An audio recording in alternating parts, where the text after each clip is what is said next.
السلام علیکم ورحمۃ اللہ وبرکاتہ۔ وعلیکم السلام ورحمۃ اللہ وبرکاتہ۔ نحمدہ ونصلی علی رسولہ الکریم، اما بعد۔ صدق اللہ العظیم۔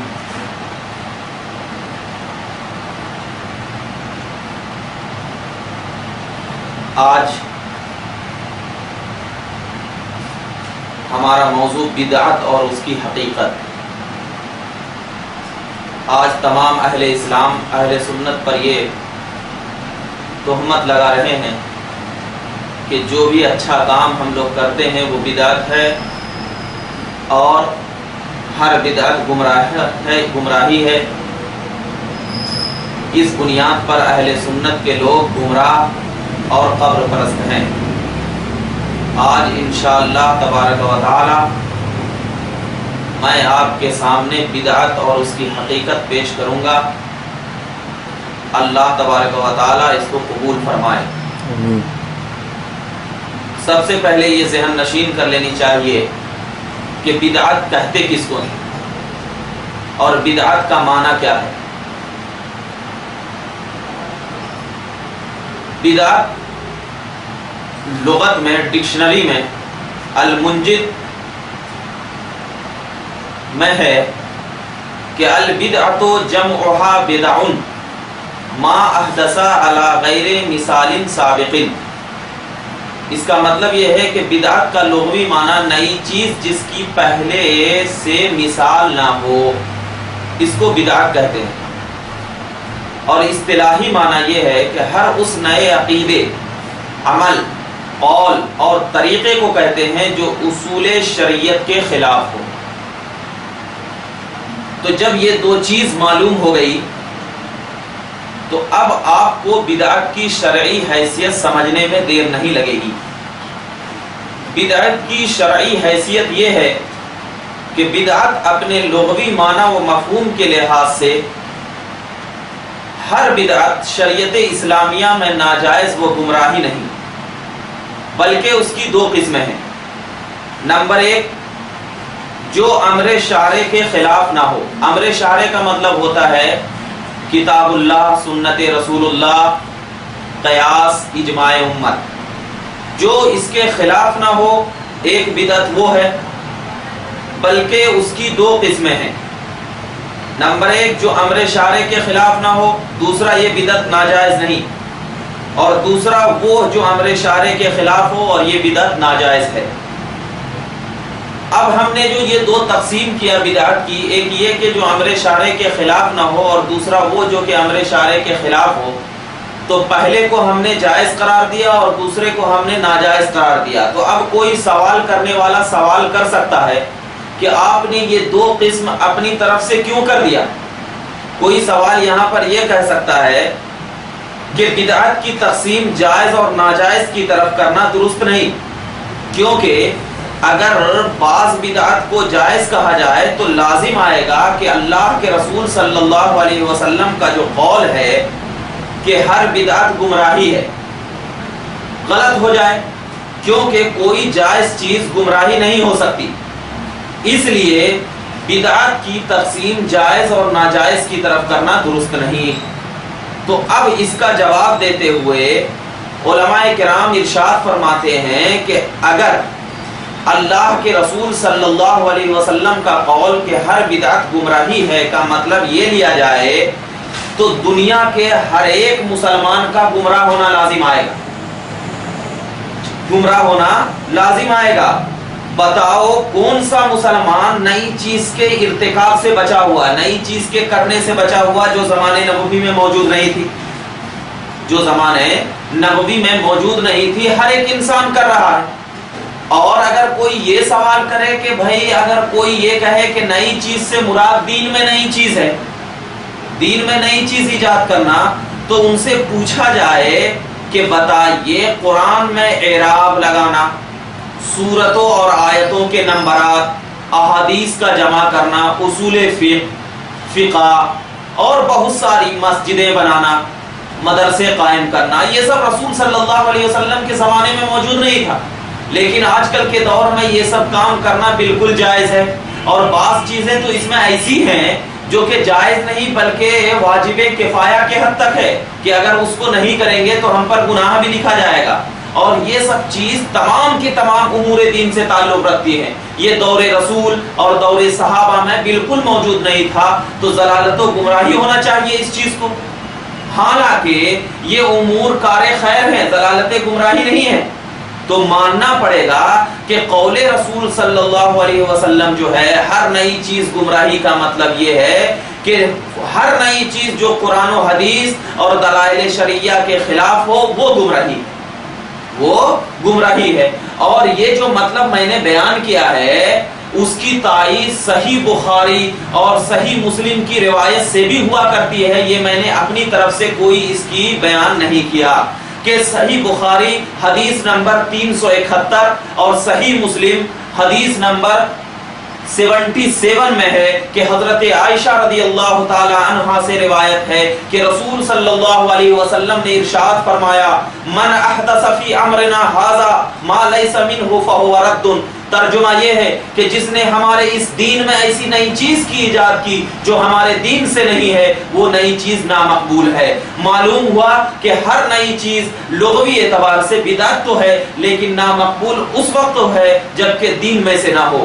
کیوں؟ کیونکہ یہ حدیث پاک ہمیں یہ بات کی وضاحت کر رہی ہے کہ حضرت عائشہ نے فرمایا کہ ہر نئی چیز جو ہمارے دین میں سے نہ ہو وہ نئی چیز نامقبول ہے. تو لہٰذا لیکن نامقبول اس وقت ہے کہ جبکہ دین میں سے نہ ہو. اس لحاظ سے بدعت کی دو قسمیں ہو گئی, ایک بدعت حسنہ اور ایک بدعت سیئہ.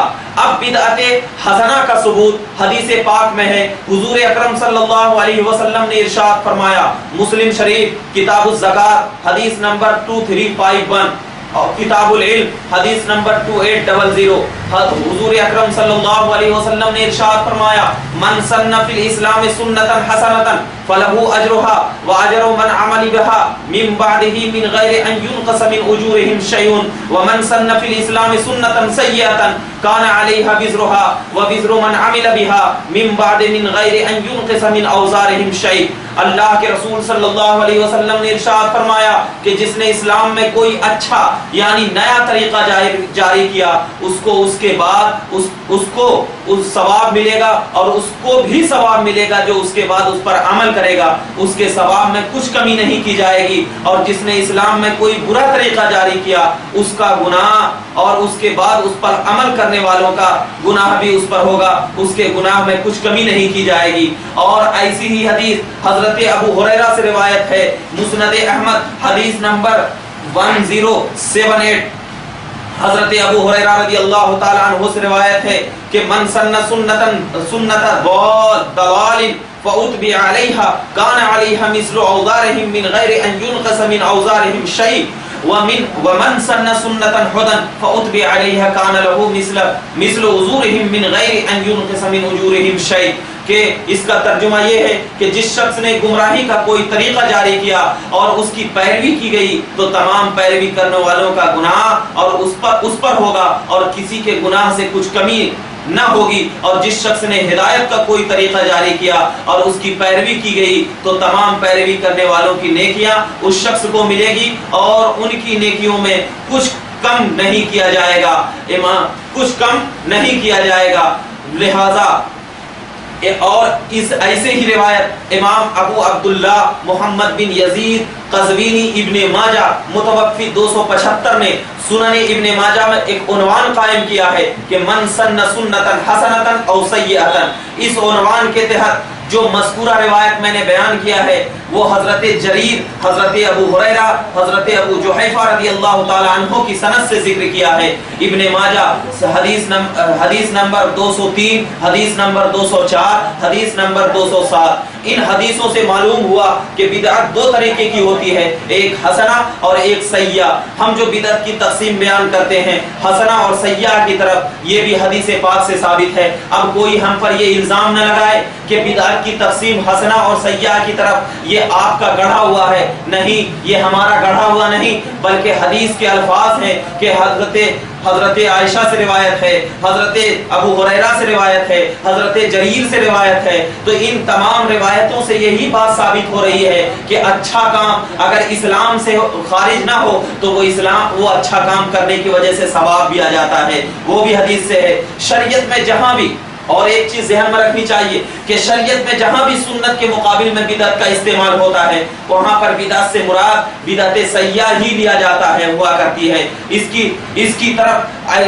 طرف تقسیم ائمہ محدثین اور فقہا اور اسلاف امت کے اقوال سے بھی ملتی ہے، بلکہ وہ لوگ اقوال سے بھی ملتی ہے. اب جو لوگ اپنی نادانی کی وجہ سے کہتے ہیں کہ ہر بدعت گمراہی ہے تو یہ حدیث پاک کی طرف سے ان کی یہ اپنی طرف سے من گھڑت بات ہے، حدیث سے کوئی اس کا ثبوت نہیں ہے. اور ہم جو بدعت کی تقسیم بدعت حسنہ اور بدعت سیاح کی طرف کرتے ہوئے جو ہم میلاد اور معمولات اہل سنت، قیام، میلاد، تیجا، 40واں، 11واں، فاتحہ، زیارت قبور، یہ سب ہمارے نزدیک ثواب کا کام ہے اور ان لوگوں کے نزدیک گمراہی کا کام ہے، کیونکہ وہ چیز ہمارے پاس کیا ہے، اسلام سے خارج نہیں ہے، بلکہ قرآن پڑھا جاتا ہے اور قرآن پڑھنا ہی ہمارے لیے عبادت کا ثبوت ہے. ایسے ہی وہ اور بعض لوگ یہ اعتراض کرتے ہیں کہ چلو یہ حضور صلی اللہ علیہ وسلم کے زمانے میں نہیں تھی تو کیا حضور صلی اللہ علیہ وسلم کے زمانے میں نہ ہونا اور صحابہ کرام کے زمانے میں ہونا گمراہی کی دلیل ہوتی ہے؟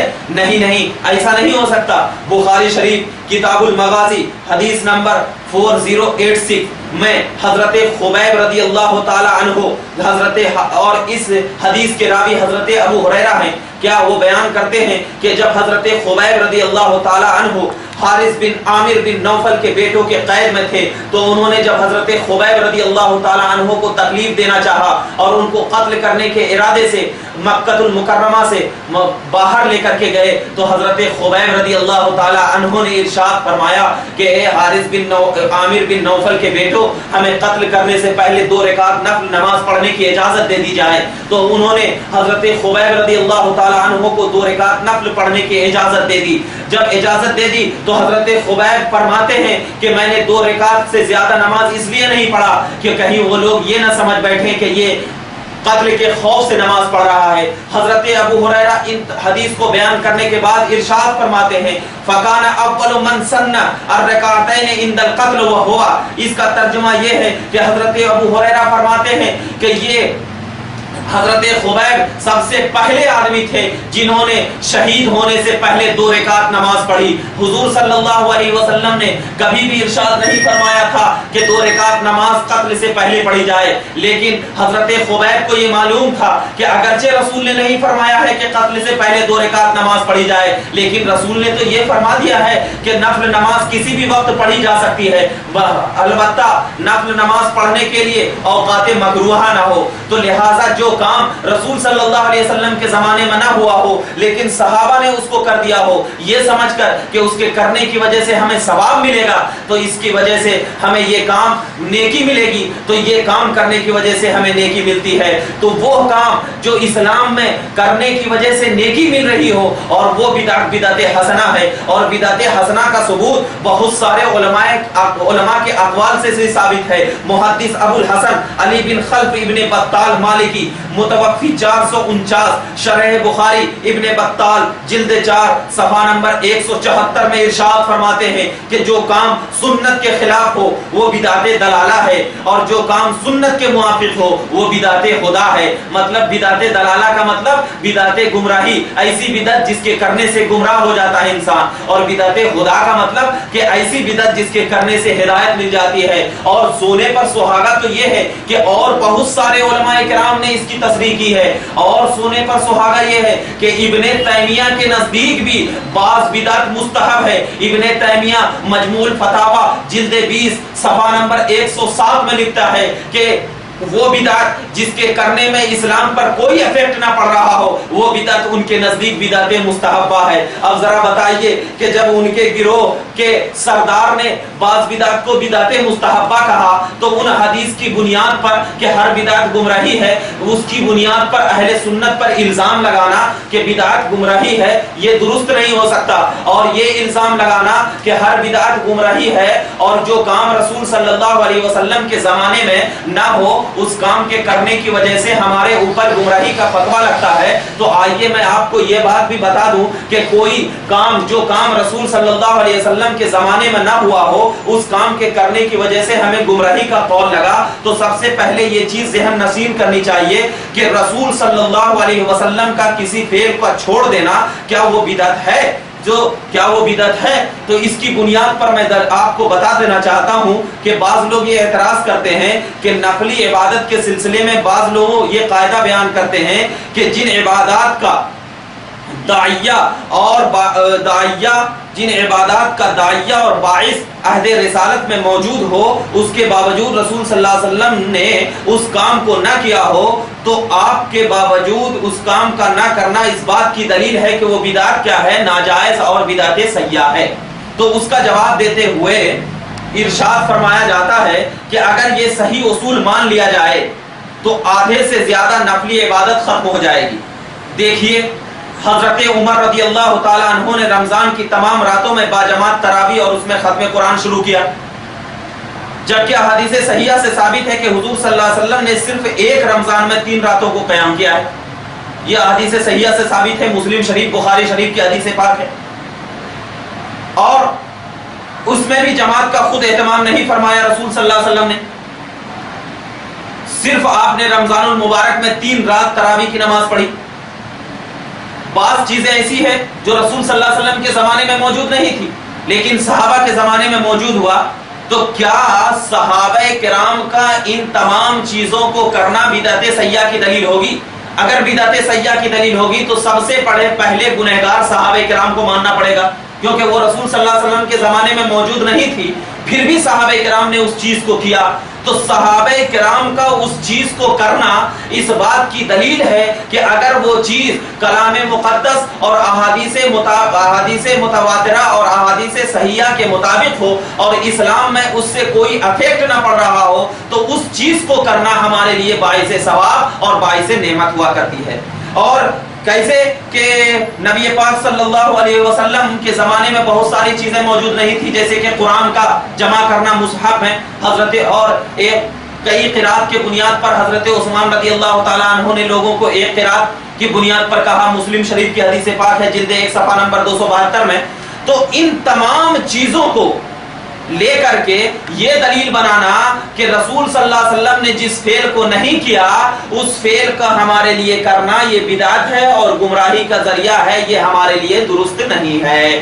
کیونکہ جب درست نہیں ہے، میں نے آپ کے سامنے دلیل پیش کر دی کہ نبی پاک نے خود بیان کیا ہے کہ جس نے اچھا طریقہ رائج کیا، تو اچھا طریقہ رائج کرنا کا مطلب ہے کہ دین میں نیا کام کرنا، اور دین میں نیا کام ایسا کرنا کہ اس سے دین میں کوئی افیکٹ نہ پڑ رہا ہو، تو اس کام کرنے کی وجہ سے ہمیں ثواب دیا جاتا ہے۔ اب رہی ہمارے اوپر یہ دلیلیں اور یہ دلیلیں قائم کرنا کہ ہم تمام سنی حضرات بدعت کو ایسا کرتے ہیں اور گمراہ ہوتے ہیں، تو اس کی بنیاد ہمارے اوپر بیکار ہے، بے اصل ہے۔ ہم تمام ان لوگوں سے یہی گزارش کرتے ہیں کہ ہمارے اوپر یہ بے جا الزامات نہ لگایا جائے، بلکہ آپ قرآن و حدیث کی روشنی میں آپ اس کو پڑھیں، اس کو سمجھیں اور بدعت کی صحیح تعلیم حاصل کریں، کیونکہ اگر آپ نے بدعت کی صحیح تعلیم حاصل نہیں کیا تو آپ گمراہ ہونے کا خدشہ ہے۔